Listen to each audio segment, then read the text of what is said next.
Buenos días. Hoy vamos a desarrollar el trabajo práctico correspondiente al tema vías de administración. Los docentes responsables del dictado de este trabajo práctico son el doctor Pablo Uriel Díaz y quien les habla, el doctor Enrique Formentini. Algunas recomendaciones para la cursada virtual. Deben recordar ustedes que las presentaciones son solo un material de apoyo pedagógico y salvo alguna indicación precisa, estas no van a reemplazar al material de estudio recomendado por la cátedra.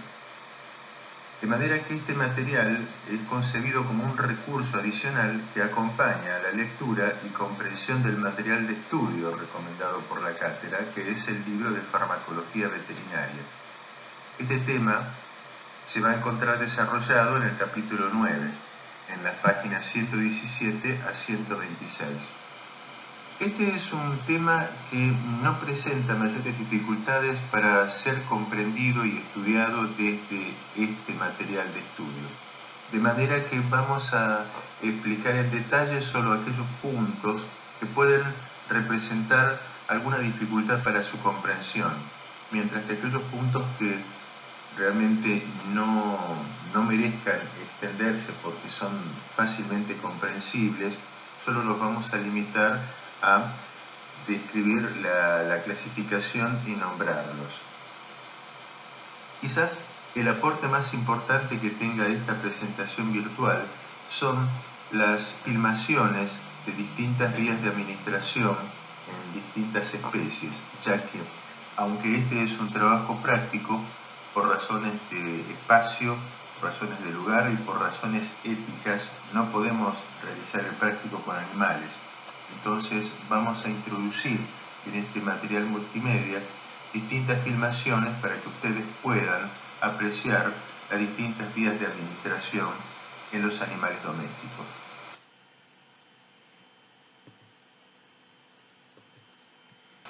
Comenzaremos definiendo a vía de administración. Y entendemos por vía de administración al lugar del organismo por donde es introducido un fármaco o medicamento para que el principio activo del mismo produzca un efecto.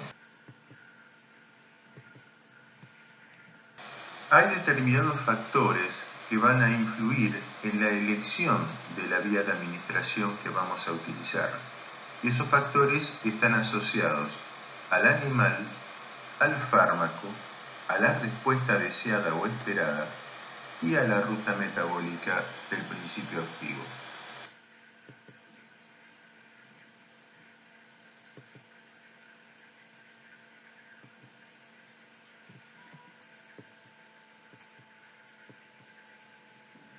Entre los factores que influyen la elección de la vía de administración asociados al animal encontramos la especie, la edad, el estado de salud o patológico del individuo y el carácter y o comportamiento del individuo. En cuanto a la especie, tenemos que considerar que en medicina veterinaria tenemos animales monogástricos y animales poligástricos o policavitarios como los rumiantes. En este caso, muchas formas farmacéuticas o muchos medicamentos no pueden ser administrados por vía oral, ya sea porque la flora del rumen inactiva los principios activos o porque en algunos casos, como los antibióticos, estos matan la flora ruminal.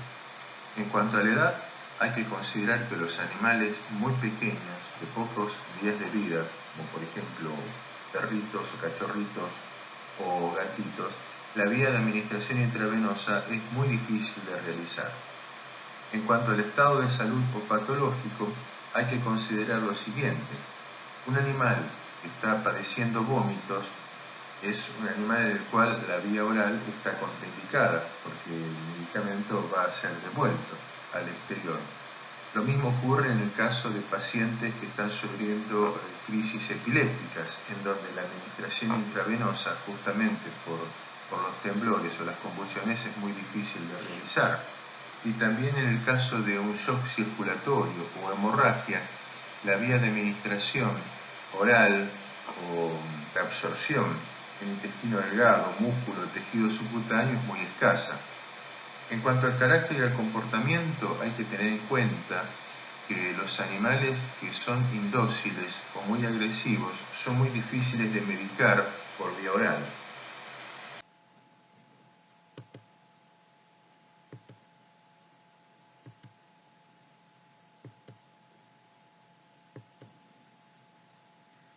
Entre los factores asociados al fármaco tenemos la naturaleza físico-química de la droga, la presentación y la forma farmacéutica, y si es un fármaco ácido lábil.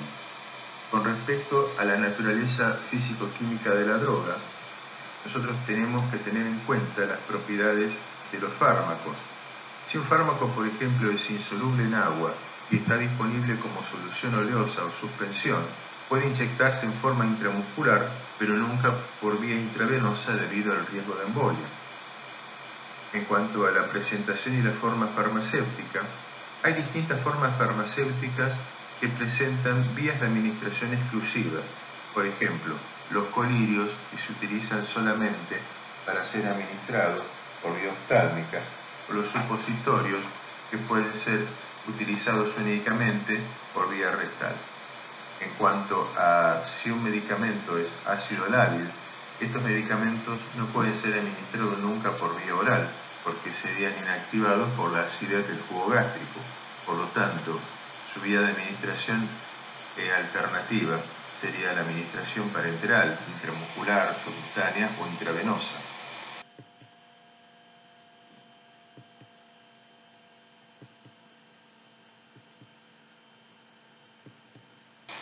En cuanto a la respuesta esperada del medicamento, tenemos la respuesta local o general, la velocidad de acción y el efecto esperado.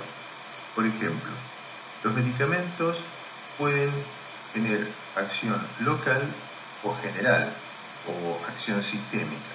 Por ejemplo, un medicamento puede administrarse en forma tópica o en la mucosa conjuntival o en la mucosa intrauterina, o puede administrarse por vía intramamaria, y entonces vamos a tener un efecto local en la región en donde lo hemos administrado.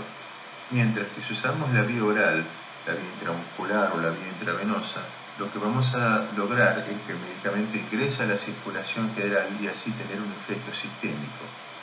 En cuanto a la velocidad de acción, es importante destacar que la vía de administración que garantiza un inicio de acción casi inmediato es la vía intravenosa, ya que no hay un tiempo de latencia producido por el fenómeno de absorción. Por lo tanto, las vías de administración subcutánea, intramuscular u oral son vías de administraciones en donde el efecto va a demorar un poco más en aparecer. Respecto del efecto deseado, por ejemplo, hay medicamentos que de acuerdo a la vía de administración pueden tener un efecto local o pueden tener un efecto sistémico o pueden tener efectos distintos. Por ejemplo, el sulfato de magnesio, si lo administramos por vía oral, va a actuar como laxante, mientras que si lo administramos por vía intravenosa en forma rápida puede llegar a producir parálisis flácida, anestesia, bradicardia o muerte por parálisis respiratoria o cardíaca.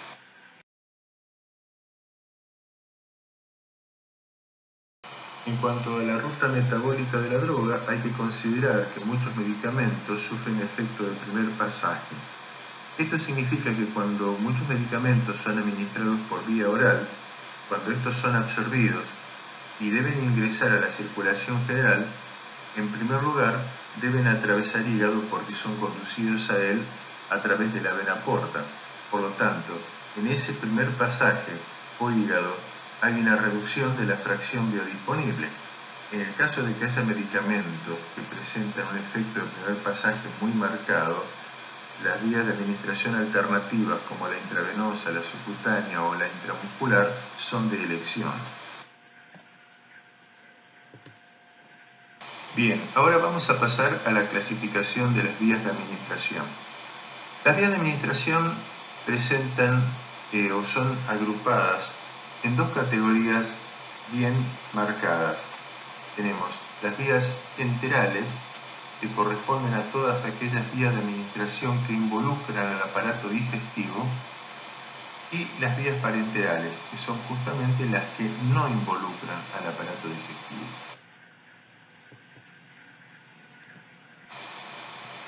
Entre las vías de administración enterales tenemos la vía de administración oral, también conocida como per-os, o también identificada con la abreviatura PO. Dentro de la vía de administración oral tenemos la deglución, la sonda nasoesofágica y la sonda bucoesofágica. Después, dentro de las vías enterales tenemos la vía sublingual, la vía rectal y la vía intrarruminal.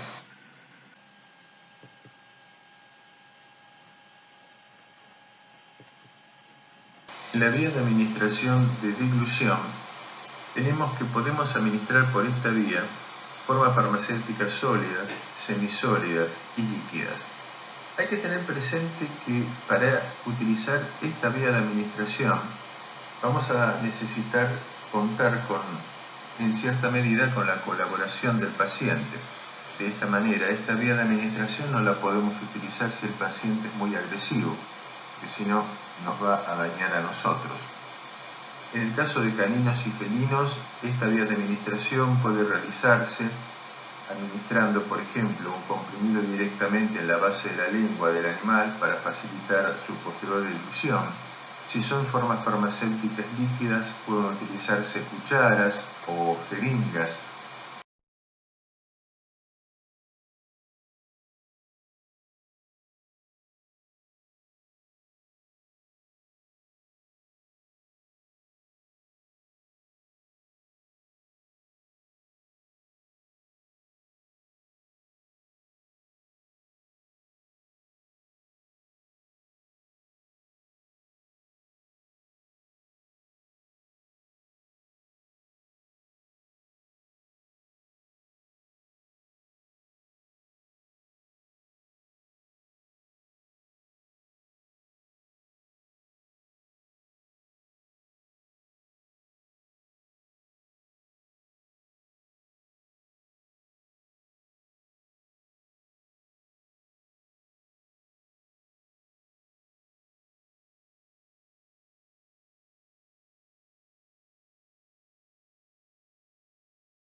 En el caso de los rumiantes, la vía de administración oral o por deglución está reservada casi exclusivamente a algunos antiparasitarios, y estos deben ser administrados con dispositivos especiales o con aplicadores, con cánulas en forma de gancho, por ejemplo para los bovinos, o aplicadores orales de cánula pequeña que pueden ser utilizados para administrar medicamentos a los pequeños rumiantes. La administración del principio activo o del fármaco se debe realizar introduciendo la cánula hasta la entrada de la faringe para de esa manera producir el reflejo de la deglución y que el animal no regurgite la dosis administrada.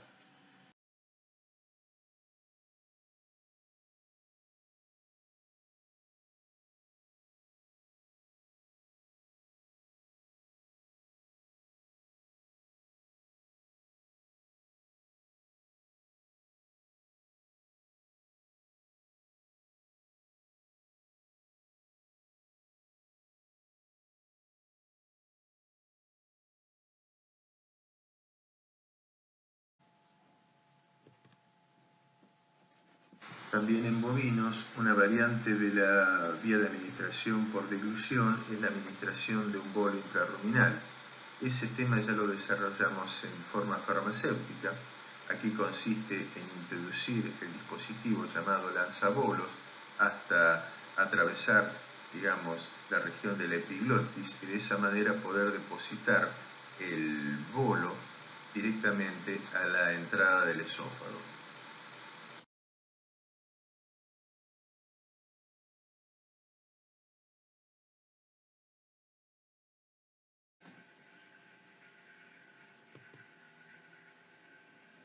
En cuanto a la administración mediante sonda nasoesofágica, Esta vía de administración se utiliza cuando no podemos contar con la colaboración del paciente o cuando el paciente está en estado inconsciente, o en algunos casos en donde sea muy difícil o tengamos que administrar volúmenes muy grandes de líquidos y no contemos con la colaboración del paciente.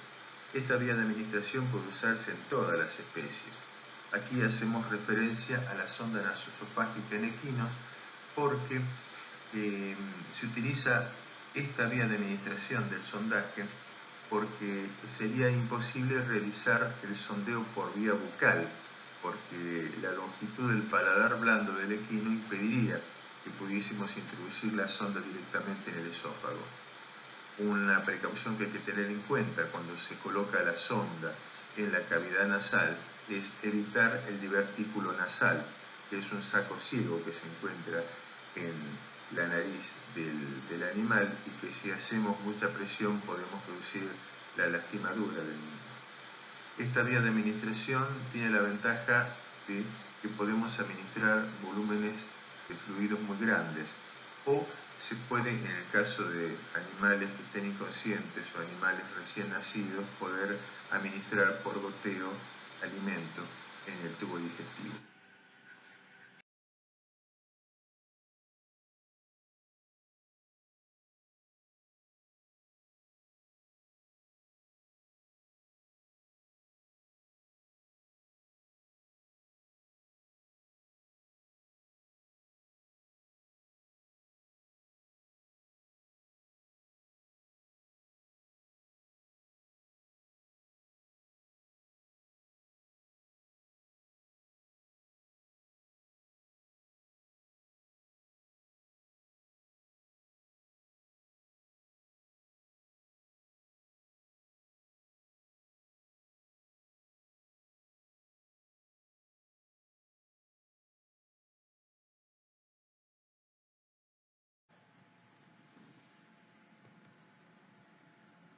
En el caso del bovino, el sondaje se puede hacer directamente por vía bucoesofágica y aquí no habría mayores problemas, mayores dificultades, simplemente se necesitaría la utilización de un abreboca para evitar que el bovino muerda o mastique la sonda y se colocaría, digamos, la forma farmacéutica directamente en la cavidad ruminal.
Bueno, la vía de administración sublingual tiene la particularidad de evitar el efecto del primer paso, y esto se logra depositando la forma farmacéutica, que puede ser líquida o sólida, debajo de la lengua, donde el plexo venoso sublingual es muy importante y permite que el principio activo ingrese directamente a la circulación general.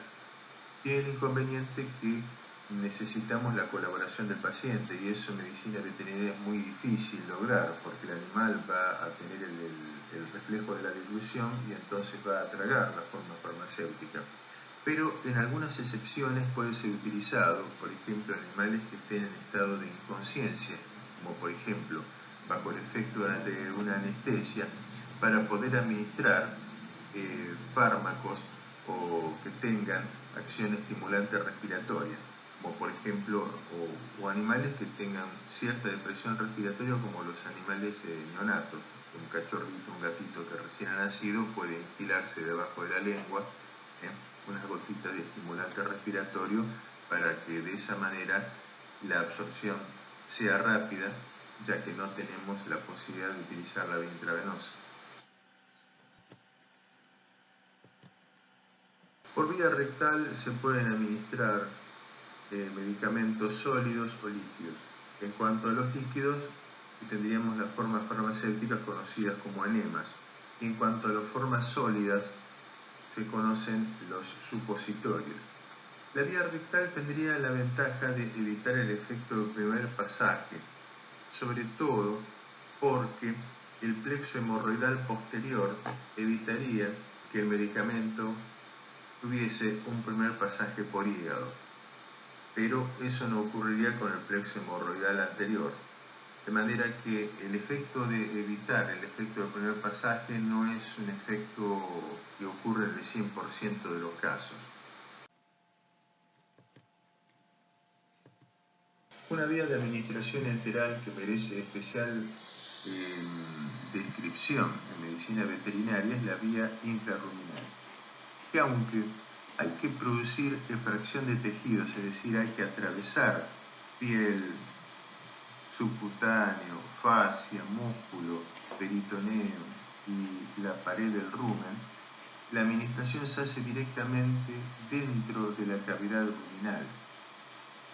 Esta vía de administración debe realizarse en la fosa de lijar del lado izquierdo y presenta las ventajas de que es rápida, es decir, puede administrarse, por ejemplo, antiparasitarios a varios animales en forma muy rápida, puede realizarse sin cepo, ya que no necesitamos utilizar sondaje ni utilizar una cánula, evitamos el derrame de líquido accidental o por dilución o regurgitación del animal.